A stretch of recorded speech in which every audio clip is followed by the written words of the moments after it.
Selamat datang ke kelas matematik kali pertama. Pertama sekali kita tengok dulu buku-buku yang diperlukan.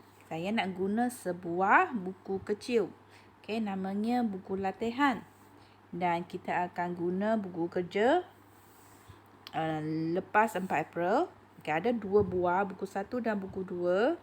Satu buku RM4.50. Jadi boleh simpan dulu RM9. Saya akan kutip lepas 4 April. Jadi kita akan guna pada masa itu. Kemudian kita tengok tajuk-tajuk tingkatan 3. Kita ada 9 tajuk di sini. So, dalam 2 minggu ini kita akan cuba habiskan bab 1 iaitu indeks. Apa itu indeks? Indeks di sini tak sama dengan halaman belakang buku teks kita. Indeks di sini, tengok yang biru. N, ini ialah indeks. Sebenarnya di tingkatan 1 kita pernah tengok ni. Kita mempelajari 4-3. Kita baca sebagai 4 kuasa 3. Maksud dia 4 darab dirinya sebanyak 3 kali. 4 kuasa 3 ini adalah tata tanda indeks ataupun kita panggil juga sebagai bentuk indeks. Dia terdiri daripada 2 iaitu A, asas dan N. N inilah indeks. Jadi apa itu A? A adalah nombor yang darab terhadap dirinya dan indeks adalah kekerapan nombor itu darab terhadap dirinya. Jadi untuk contoh ini 4 kuasa 3. A dia adalah 4 dan indeks dia adalah 3. Jadi kita sudah tahu suatu bentuk indeks atau tata tanda indeks terdiri daripada A, asas dan N iaitu indeks atau kita panggil dia eksponen. Sekarang kita diberi beberapa tata tanda indeks di sini.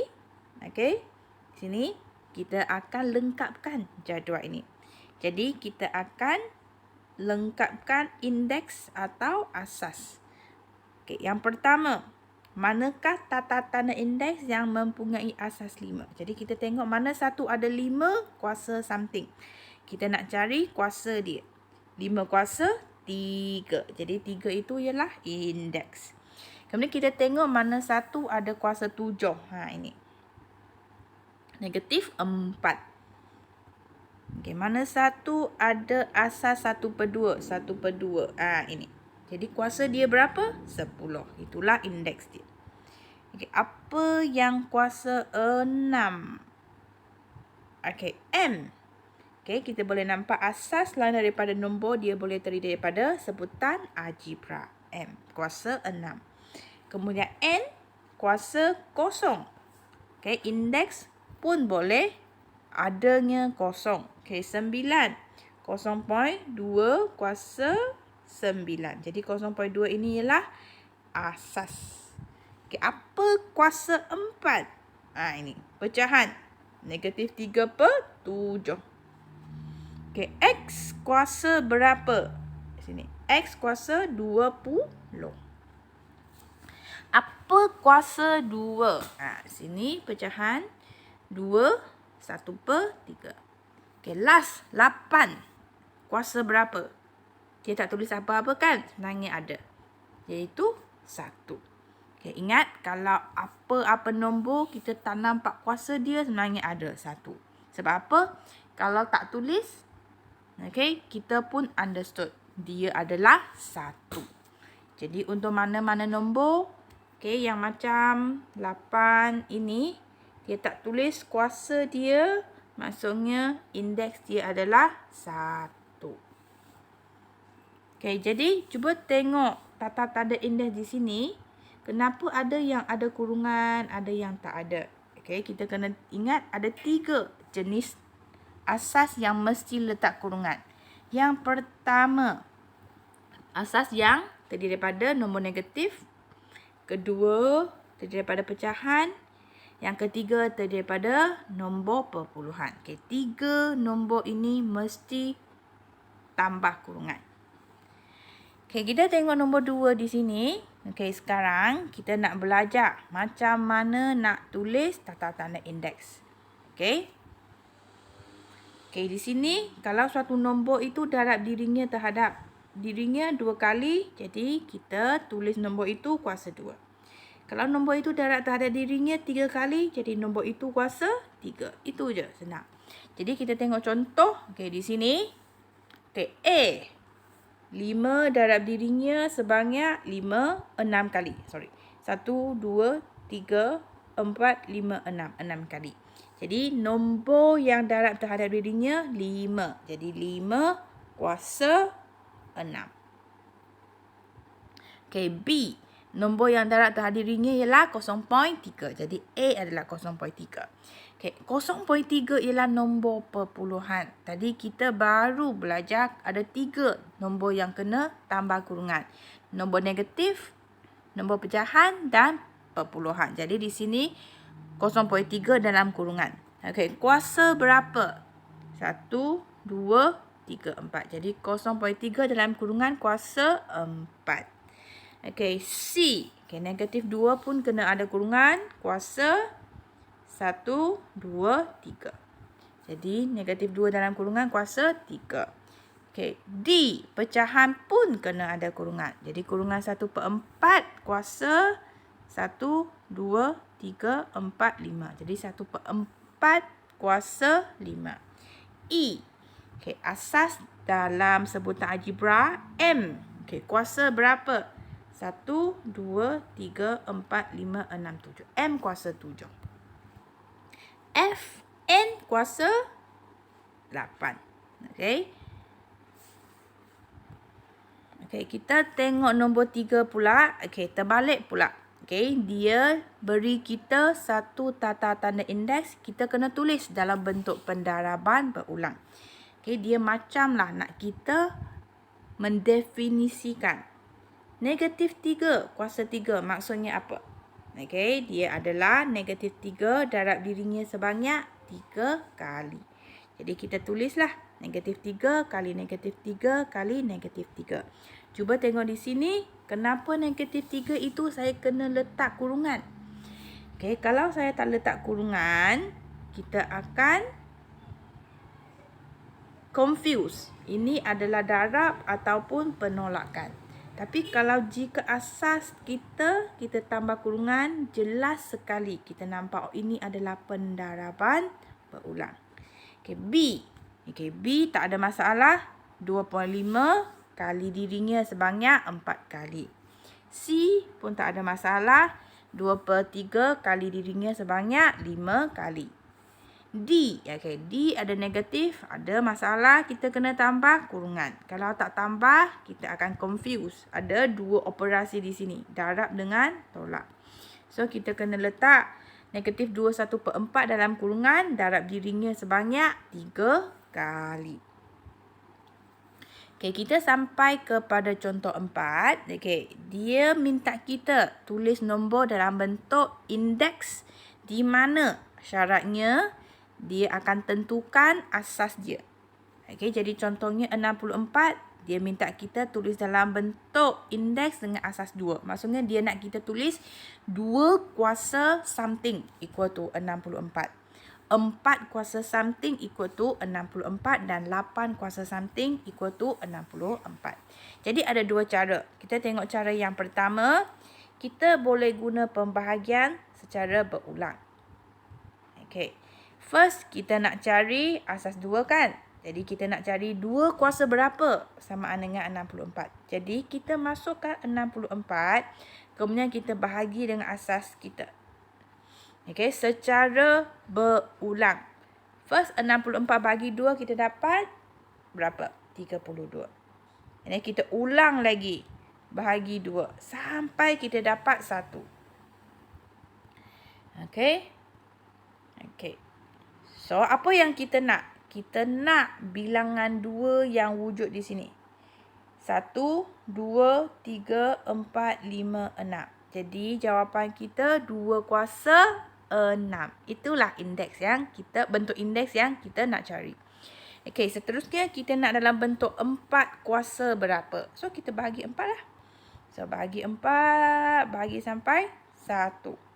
Kemudian kita kira 4 yang wujud di sebelah kanan. 1, 2, 3. Jadi kita tulis 4 kuasa 3. Sama juga dengan 8, kita bahagi 8 sampai kita dapat 1. Kemudian kita kira 8 yang wujud di sini 1, 2. Jadi 2 kali 8 kuasa 2. Okey, cara yang kedua, kita boleh guna kaedah pendaraban berulang. Kita dah harap asas dia sehingga kita dapat 64. Jadi contohnya kalau nak asas 2, kita darab lah. 2 kali 2, 4. 4 kali 2, 8. 8 kali 2, 16. 16 kali 2, 32. 32 kali 2, 64. Jadi kita kira di sini ada 6 kali 2 yang wujud. Jadi 2 kuasa 6. Okey, 4 pun sama. 4 kali 4 kali 4, dapat 4 kuasa 3. 8 kali 8, 8 kuasa 2. Jadi jawapan kita adalah yang di belakang ini. 2 kuasa 6, 4 kuasa 3 dan 8 kuasa 2. Okey, jika nombor itu diberi dalam bentuk pecahan, dia complicated sedikit. Okey, untuk pembahagian berulang, kita kena pecah. 32 kena bahagi secara berulang dengan 2. 3125 kena bahagi secara berulang dengan 5. Atas bahagi atas, bawah bahagi bawah. So, cuba tengok di sini. Bahagi. Kita dapat berapa? Sini 1, 2, 3, 4, 5. Jadi 2 darab dirinya sebanyak 5 kali 2 kuasa 5.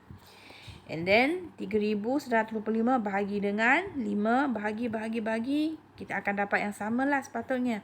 Jadi 5 kuasa 5. Jadi yang warna merah ini kita akan gabung semula sebagai asas yang diminta. Jadi 2/5 adalah pecahan kan. Jadi kena tambah kurungan. And then kuasa dia yang 5 kita akan tulis sekali sahaja di luar kurungan. Itulah jawapan kita. Sebenarnya cara yang lebih senang untuk pecahan, kita guna sahajalah kaedah pendaraban berulang. 2/5 darab 2/5 darab 2/5 sehingga kita dapat 32/3125. Kemudian kita kiralah. 2/5 darab dirinya sebanyak berapa kali? 1, 2, 3, 4, 5. Jadi kita terus dapat jawapan 2/5 dalam kurungan sebab dia pecahan kan. Kemudian kuasa 5. Next. Nombor 5 sekarang kita nak cari nilai pula. Kenapa saya highlightkan hitung nilai? Sebab soalan dia, selalunya pelajar akan tulis pendaraban berulang. Sama juga kita akan cari dulu pendaraban berulang dia. Tetapi kita kena kira apakah nilai dia. Contoh ini 2 kuasa 5. Apakah nilai dia? Kita keluarkan dulu. 2 kuasa 5 adalah 2 darab dirinya sebanyak 5 kali. 1, 2, 3, 4, 5. Ni dah lebih sekali ni. Ni dah lebih sekali. Jadi kita dapat 2 kali 2, 4. 4 kali 2, 8. 8 kali 2, 16. 16 kali 2, 32. Kena ada jawapan ini. Baru betul. Sama juga dengan B, 0.6. Darab. Kemudian kita kena kira. Sehingga dapat jawapan 0.213. Itulah hitung nilai. Senangnya hitung nilai lebih senang kita guna kalkulator. Di sini apa yang kita perlu tahu iaitu bila asas dia adalah negatif atau pecahan, kita kena tekan kurungan. Kita tengok A. 5 kuasa 4. Kuasa dekat mana? V terbalik dekat sini. Ini V terbalik. Jadi first kita tekan 5. V terbalik kuasa 4. Tekan sama dengan. Dapat jawapan 625. Kita tengok B pula. B nombor negatif. Asas dia negatif 7. Jadi mesti tambah kurungan. Jadi tambah kurungan. Tambah kurungan. And then insert negatif 7. Tutup kuasa 3. Tekan sama dengan. Dapatlah jawapan. Untuk C. Sama juga kena tambah kurungan sebab dia pecahan.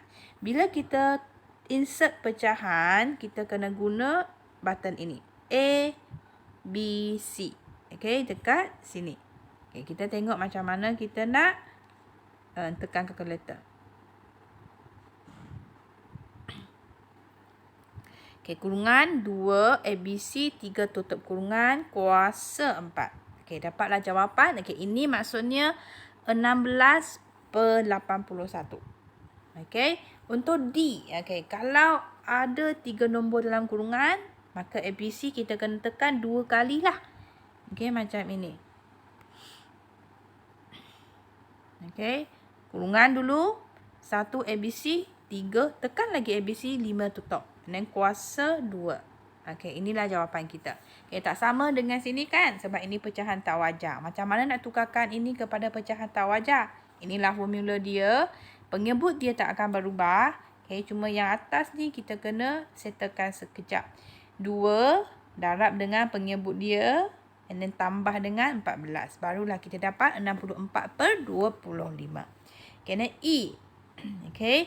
Ini pun kena letak kurungan sebab dia nombor negatif. Jadi, kurungan dulu. And then negatif 0.5 tutup kuasa 6. Dapatlah jawapan. Jadi, itu sahaja untuk hari ini. Okey. Sila keluarkan sebuah buku. Okey. And then tulislah tajuk dia buku latihan. Okey. Tinggal 2 muka surat. Okey. Di halaman depan. Okey. Kita nak tulis indeks. Okey. So, apa yang saya perlu untuk indeks? Salin sahajalah page ini. Okey. Ada 4 kolom. Pertama bilangan. Kedua perkara. Ketiga tarikh. Dan keempat disemak. Okey. Untuk perkara hari ini, tulis tata tanda indeks. Dan masukkan tarikh hari ini. Okey. Jadi, kerja rumah hari ini. Okey. Jawablah 5 soalan ini. Kalau kamu perasan, nombor 1, 2, 3, 4 saya sudah bincang. Okey, dalam slide yang tadi. Jadi, kamu cuma perlu buat sahaja. Okey, buat semula latihan ini dan jawab sendiri nombor 5. Hitung nilai bagi setiap nombor dalam bentuk indeks. Jadi, A dan B boleh terus guna kalkulator. Dan juga akan dapat jawapan. Okey, jadi itu sahaja untuk hari ini. Sekian, terima kasih.